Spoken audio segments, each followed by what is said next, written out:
Caitlin Clark joins us. She is the Time Magazine Athlete of the Year on the cover.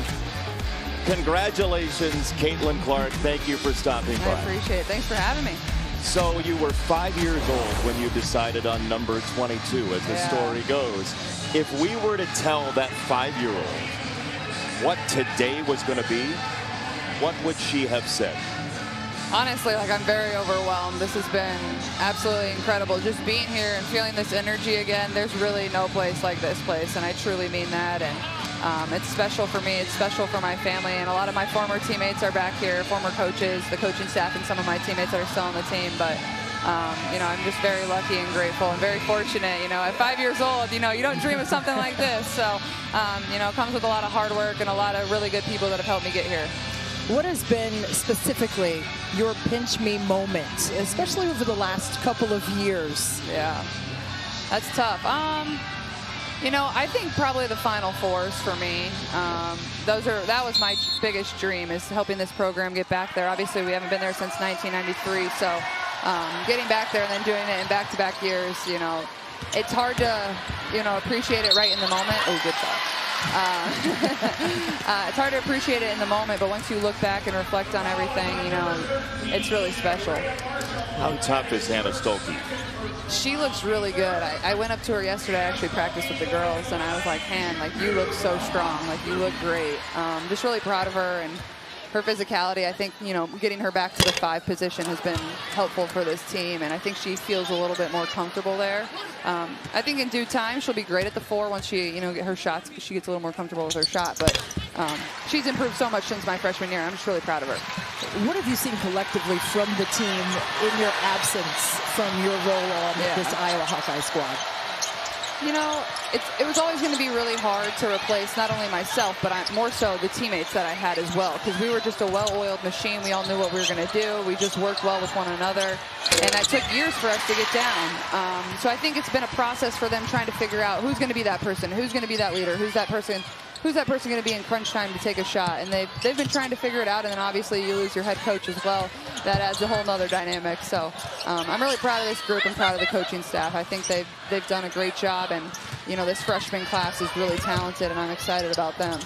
We're joined by Caitlin Clark here courtside. 2 free throws coming for Lucy Olson.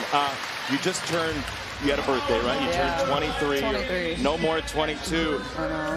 Which birthday to which birthday has your life changed the most early in your life? I would say year 22 for me. So going from 21 to 22, a whole year of 22 is pretty special. Obviously my golden birthday, but I think looking back and reflecting on all that came in year 22 is pretty incredible. Hard to believe that some of it was even real.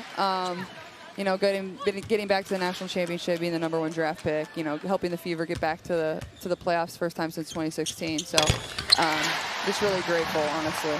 Well, just overall, you are a lifter and a motivator, not just because of basketball, but in the community. What has it meant for you to still impact this Iowa community, being from Iowa? Good shot. You know, it's something that I feel is really easy to do because they had such a profound impact on myself, you know, and everybody talks about the impact that I've had on the people of, you know, our state, this community, the country, whatever it is, women's basketball. But I don't think people and fans always realize how big of an impact they can have on us too as players, you know, from the young girls, from the people that show up every single night to, you know, whoever it is that just gives you a high five. You know, you remember, like, we're real humans too, so that has a huge impact on us, and I don't think that's something people always think about. And you loved Maya Moore as a youngster. She was here for your senior night here at Iowa. And what is it like to be that for young boys and girls now? Good move. How about Lucy Olson there? Great Iowa move. retakes the lead. Great move. You know, it's hard to kind of comprehend still. Like, I know I'm in that position, and I take a lot of great pride in that and being a great role model for people.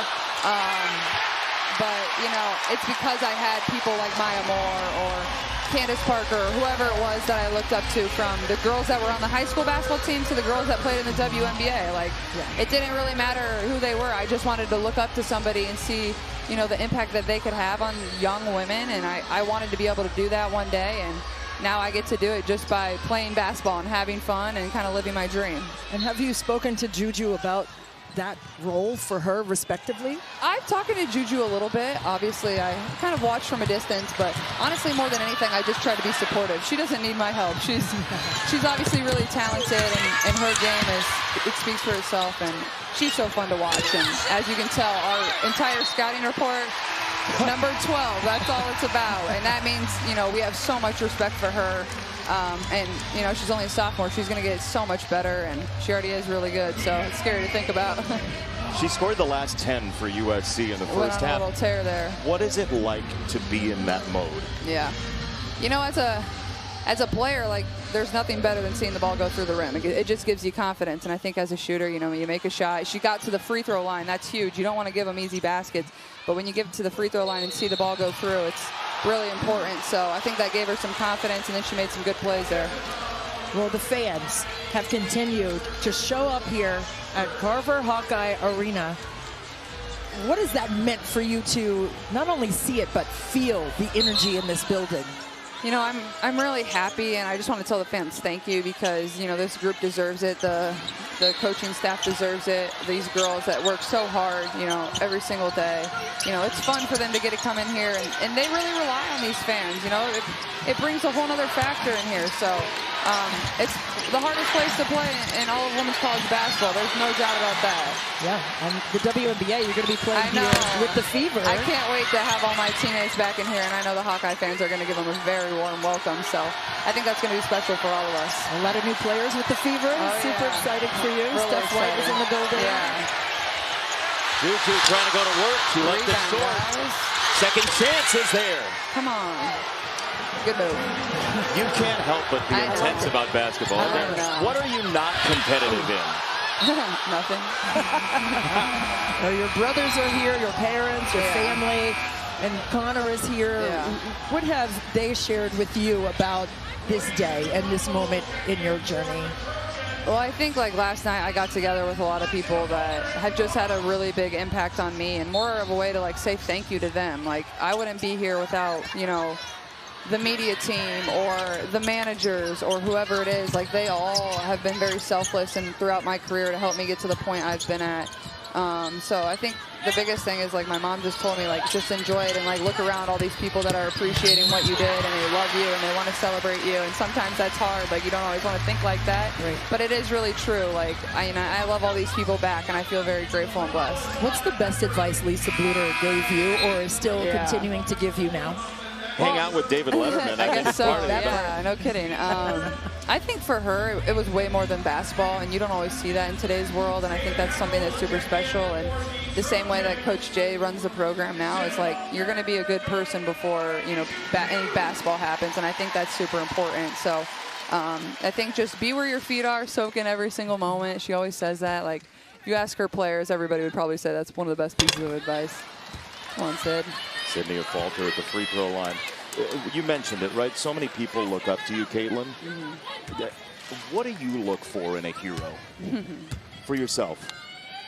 You know, I think when I think about myself, and if somebody, you know, wanted to look to me as a hero, I hope they would think like somebody that gives them joy, somebody that gives them hope, and somebody that can bring people together to celebrate something and find, you know, happiness in something. And that obviously doesn't have to be a basketball. It can be whatever it is. And I think our world needs a lot more of that. Good shot, 23. That is great advice. Absolutely. Avery Howell bags the three-point game. When you're done with your career, you want to be an analyst? Do you want to take a possession here? I don't know. I need to study up a little bit, but it's fun. I talk maybe too much. No, listeners at home probably be like, we're trying to watch. No, it's super fun. Well, when all is said and done for you, what do you want said about what you've done? You know, I hope I just inspired. Oh, wow, Lucy Olsen. Great move by her. That step through is working right now.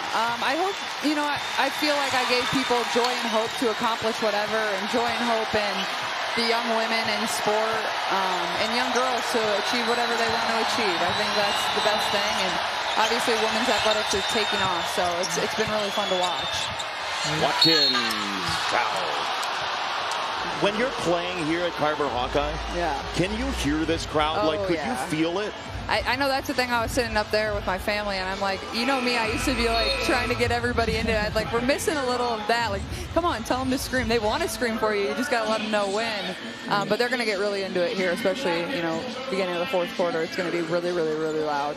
Well, yesterday in practice, there was some simulation of crowd noise in the building. Yeah. Did you all do that? And what is that like? Does that actually help you when you're trying to execute under that audio duress of the crowd? You know, I think it's interesting. We did it early in my career, but then, to be honest, like whether we were at home or on the road, it felt like everybody was kind of cheering for us, minus maybe like an IU or in Michigan, or Nebraska. But even at these places, like, we had a lot of fans rooting for Iowa, so we weren't always facing like the true road crowd, and I feel very fortunate about that. But you know, it's something you have to balance as a player, but if you use it to the best of your ability, like, it can be a huge advantage. So I know these girls will use it here in the fourth.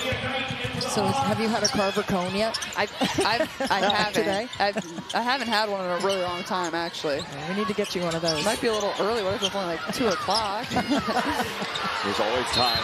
Still being fouled. So, Chiefs versus Cooper DeJean. Where are you in the Super Bowl? I know you're a big Chiefs fan. You know, obviously, I always hope the best for people that I kind of know personally. I hope Cooper has a great game, but, you know, it's my Chiefs all day long. Are you going? I haven't decided. We'll see. I might be at the Super Bowl. I might not be at the Super Bowl. I don't know. Either way, I'll be locked in, whether it's on my couch, whether it's, you know, in the arena, who knows, the stadium. Love it.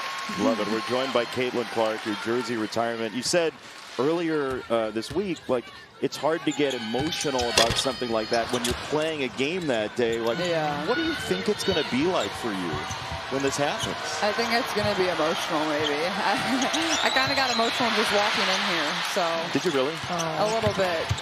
Just being back in this place and seeing the way these fans show up, like, it's just like really the coolest thing. And it just, you know, it's beautiful. It is. It's a beautiful thing. Like, it's not like this everywhere else. So you got to take advantage of it and appreciate it.